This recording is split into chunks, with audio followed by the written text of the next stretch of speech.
ಚೀನಾದ ಎಸ್ಸಿಒ ಸಭೆಯಲ್ಲಿ ಇರುವಂತಹ ಜೈಶಂಕರ್ ಬರೋಬ್ಬರಿ 5 ವರ್ಷಗಳ ಬಳಿಕ ಕ್ಸಿ ಜಿನ್ಪಿಂಗ್ ಅವರನ್ನ ಭೇಟಿಯಾಗಿದ್ದಾರೆ. ಚೀನಾ ನೆಲದಿಂದಲೇ ವಿದೇಶಾಂಗ ಸಚಿವರು ಖಡಕ್ ಸಂದೇಶವೊಂದನ್ನ ರವಾನೆ ಮಾಡಿದ್ದಾರೆ.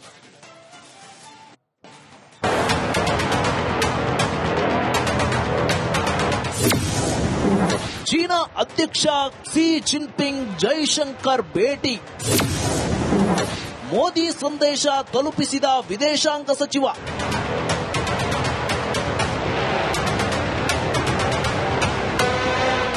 ಚೀನಾದಲ್ಲಿ ನಡೆಯುತ್ತಿರುವ ಶಾಂಘೈ ಸಹಕಾರ ಶೃಂಗಸಭೆಗೆ ಭಾರತದ ವಿದೇಶಾಂಗ ಸಚಿವ ಎಸ್ ಜೈಶಂಕರ್ ಭಾಗಿಯಾಗಿದ್ದಾರೆ. ಗಲ್ವಾನ್ ಸಂಘರ್ಷದ ಬಳಿಕ ಅಂದ್ರೆ 5 ವರ್ಷದ ಬಳಿಕ ಕುತಂತ್ರಿ ರಾಷ್ಟ್ರಕ್ಕೆ ಭೇಟಿ ನೀಡಿದ್ದಾರೆ. ನಿನ್ನೆ ಚೀನಾದ ವಿದೇಶಾಂಗ ಸಚಿವ ವಾಂಗ್ ಯೀರನ್ನ ಭೇಟಿಯಾಗಿದ್ರು. ಇದೀಗ ಚೀನಾದ ಅಧ್ಯಕ್ಷ ಕ್ಸಿ ಜಿನ್ಪಿಂಗ್ ರನ್ನ ಭೇಟಿಯಾಗಿ ಚರ್ಚಿಸಿದ್ದಾರೆ.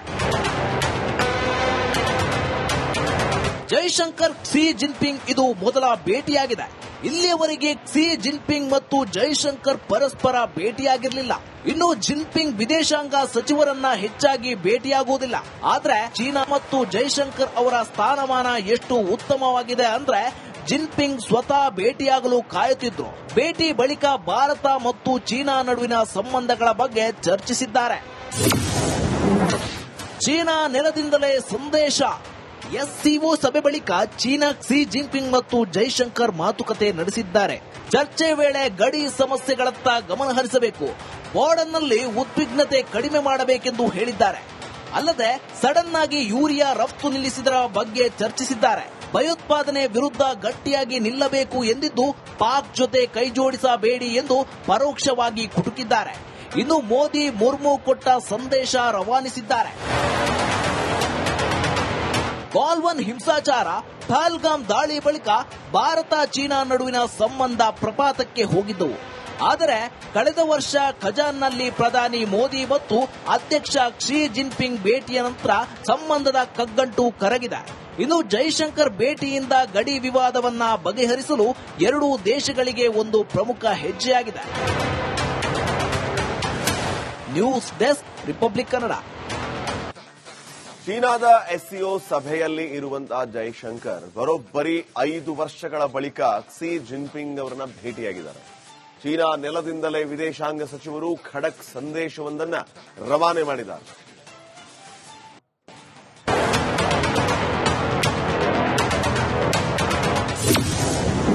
ಚೀನಾ ಅಧ್ಯಕ್ಷ ಕ್ಸಿ ಜಿನ್ಪಿಂಗ್ ಜೈಶಂಕರ್ ಭೇಟಿ. ಮೋದಿ ಸಂದೇಶ ತಲುಪಿಸಿದ ವಿದೇಶಾಂಗ ಸಚಿವ.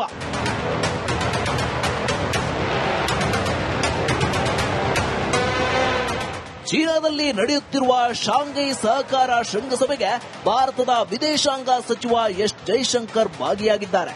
ಗಲ್ವಾನ್ ಸಂಘರ್ಷದ ಬಳಿಕ ಅಂದ್ರೆ 5 ವರ್ಷದ ಬಳಿಕ ಕುತಂತ್ರಿ ರಾಷ್ಟ್ರಕ್ಕೆ ಭೇಟಿ ನೀಡಿದ್ದಾರೆ.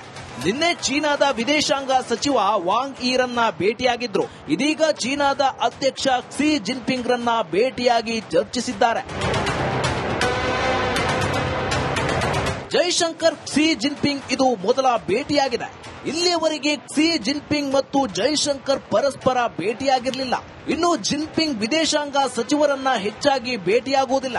ಆದ್ರೆ ಚೀನಾ ಮತ್ತು ಜೈಶಂಕರ್ ಅವರ ಸ್ಥಾನಮಾನ ಎಷ್ಟು ಉತ್ತಮವಾಗಿದೆ ಅಂದ್ರೆ ಜಿನ್ಪಿಂಗ್ ಸ್ವತಃ ಭೇಟಿಯಾಗಲು ಕಾಯುತ್ತಿದ್ರು.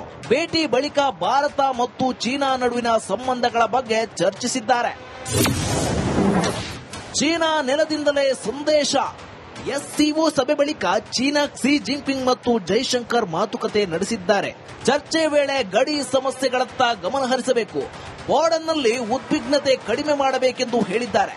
ಅಲ್ಲದೆ ಸಡನ್ ಆಗಿ ಯೂರಿಯಾ ರಫ್ತು ನಿಲ್ಲಿಸಿದರ ಬಗ್ಗೆ ಚರ್ಚಿಸಿದ್ದಾರೆ. ಭಯೋತ್ಪಾದನೆ ವಿರುದ್ಧ ಗಟ್ಟಿಯಾಗಿ ನಿಲ್ಲಬೇಕು ಎಂದಿದ್ದು ಪಾಕ್ ಜೊತೆ ಕೈಜೋಡಿಸಬೇಡಿ ಎಂದು ಪರೋಕ್ಷವಾಗಿ ಕುಟುಕಿದ್ದಾರೆ. ಇನ್ನು ಮೋದಿ ಮುರ್ಮು ಕೊಟ್ಟ ಸಂದೇಶ ರವಾನಿಸಿದ್ದಾರೆ. ಗಾಲ್ವನ್ ಹಿಂಸಾಚಾರ, ಪಹಲ್ಗಾಮ್ ದಾಳಿ ಬಳಿಕ ಭಾರತ ಚೀನಾ ನಡುವಿನ ಸಂಬಂಧ ಪ್ರಪಾತಕ್ಕೆ ಹೋಗಿದ್ದವು. ಆದರೆ ಕಳೆದ ವರ್ಷ ಖಜಾನ್ನಲ್ಲಿ ಪ್ರಧಾನಿ ಮೋದಿ ಮತ್ತು ಅಧ್ಯಕ್ಷ ಕ್ಸಿ ಜಿನ್ಪಿಂಗ್ ಭೇಟಿಯ ನಂತರ ಸಂಬಂಧದ ಕಗ್ಗಂಟು ಕರಗಿದೆ. ಇನ್ನು ಜೈಶಂಕರ್ ಭೇಟಿಯಿಂದ ಗಡಿ ವಿವಾದವನ್ನ ಬಗೆಹರಿಸಲು ಎರಡೂ ದೇಶಗಳಿಗೆ ಒಂದು ಪ್ರಮುಖ ಹೆಜ್ಜೆಯಾಗಿದೆ. News desk, republic Kannada.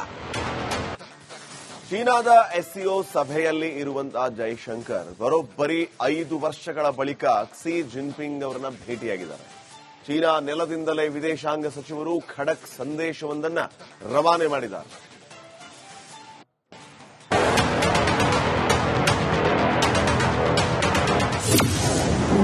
China ಅಧ್ಯಕ್ಷ ಕ್ಸಿ ಜಿನ್ಪಿಂಗ್ ಜೈಶಂಕರ್ ಭೇಟಿ. ಮೋದಿ ಸಂದೇಶ ತಲುಪಿಸಿದ ವಿದೇಶಾಂಗ ಸಚಿವ.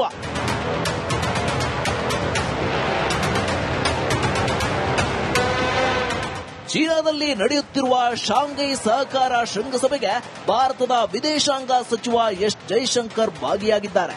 ಗಲ್ವಾನ್ ಸಂಘರ್ಷದ ಬಳಿಕ ಅಂದ್ರೆ 5 ವರ್ಷದ ಬಳಿಕ ಕುತಂತ್ರಿ ರಾಷ್ಟ್ರಕ್ಕೆ ಭೇಟಿ ನೀಡಿದ್ದಾರೆ.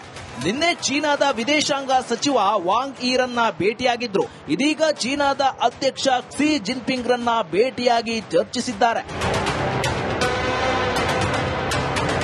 ಜೈಶಂಕರ್ ಕ್ಸಿ ಜಿನ್ಪಿಂಗ್ ಇದು ಮೊದಲ ಭೇಟಿಯಾಗಿದೆ.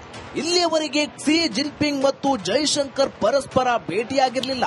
ಇನ್ನು ಜಿನ್ಪಿಂಗ್ ವಿದೇಶಾಂಗ ಸಚಿವರನ್ನ ಹೆಚ್ಚಾಗಿ ಭೇಟಿಯಾಗುವುದಿಲ್ಲ.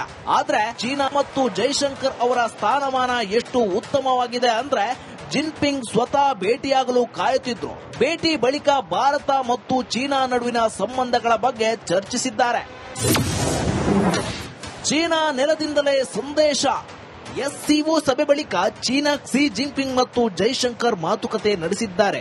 ಚರ್ಚೆ ವೇಳೆ ಗಡಿ ಸಮಸ್ಯೆಗಳತ್ತ ಗಮನ ಹರಿಸಬೇಕು, ಬಾರ್ಡರ್ನಲ್ಲಿ ಉದ್ವಿಗ್ನತೆ ಕಡಿಮೆ ಮಾಡಬೇಕೆಂದು ಹೇಳಿದ್ದಾರೆ. ಅಲ್ಲದೆ ಸಡನ್ ಆಗಿ ಯೂರಿಯಾ ರಫ್ತು ನಿಲ್ಲಿಸಿದರ ಬಗ್ಗೆ ಚರ್ಚಿಸಿದ್ದಾರೆ. ಭಯೋತ್ಪಾದನೆ ವಿರುದ್ಧ ಗಟ್ಟಿಯಾಗಿ ನಿಲ್ಲಬೇಕು ಎಂದಿದ್ದು ಪಾಕ್ ಜೊತೆ ಕೈಜೋಡಿಸಬೇಡಿ ಎಂದು ಪರೋಕ್ಷವಾಗಿ ಕುಟುಕಿದ್ದಾರೆ. ಇನ್ನು ಮೋದಿ ಮುರ್ಮು ಕೊಟ್ಟ ಸಂದೇಶ ರವಾನಿಸಿದ್ದಾರೆ. ಗಾಲ್ವನ್ ಹಿಂಸಾಚಾರ, ಪಹಲ್ಗಾಮ್ ದಾಳಿ ಬಳಿಕ ಭಾರತ ಚೀನಾ ನಡುವಿನ ಸಂಬಂಧ ಪ್ರಪಾತಕ್ಕೆ ಹೋಗಿದ್ದವು. ಆದರೆ ಕಳೆದ ವರ್ಷ ಖಜಾನ್ನಲ್ಲಿ ಪ್ರಧಾನಿ ಮೋದಿ ಮತ್ತು ಅಧ್ಯಕ್ಷ ಕ್ಸಿ ಜಿನ್ಪಿಂಗ್ ಭೇಟಿಯ ನಂತರ ಸಂಬಂಧದ ಕಗ್ಗಂಟು ಕರಗಿದೆ. ಇನ್ನು ಜೈಶಂಕರ್ ಭೇಟಿಯಿಂದ ಗಡಿ ವಿವಾದವನ್ನ ಬಗೆಹರಿಸಲು ಎರಡೂ ದೇಶಗಳಿಗೆ ಒಂದು ಪ್ರಮುಖ ಹೆಜ್ಜೆಯಾಗಿದೆ. News desk, republic Kannada. ಚೀನಾದ ಎಸ್ಸಿಒ ಸಭೆಯಲ್ಲಿ ಇರುವಂತಹ ಜೈಶಂಕರ್ ಬರೋಬ್ಬರಿ 5 ವರ್ಷಗಳ ಬಳಿಕ ಕ್ಸಿ ಜಿನ್ಪಿಂಗ್ ಅವರನ್ನ ಭೇಟಿಯಾಗಿದ್ದಾರೆ. ಚೀನಾ ನೆಲದಿಂದಲೇ ವಿದೇಶಾಂಗ ಸಚಿವರು ಖಡಕ್ ಸಂದೇಶವೊಂದನ್ನ ರವಾನೆ ಮಾಡಿದ್ದಾರೆ.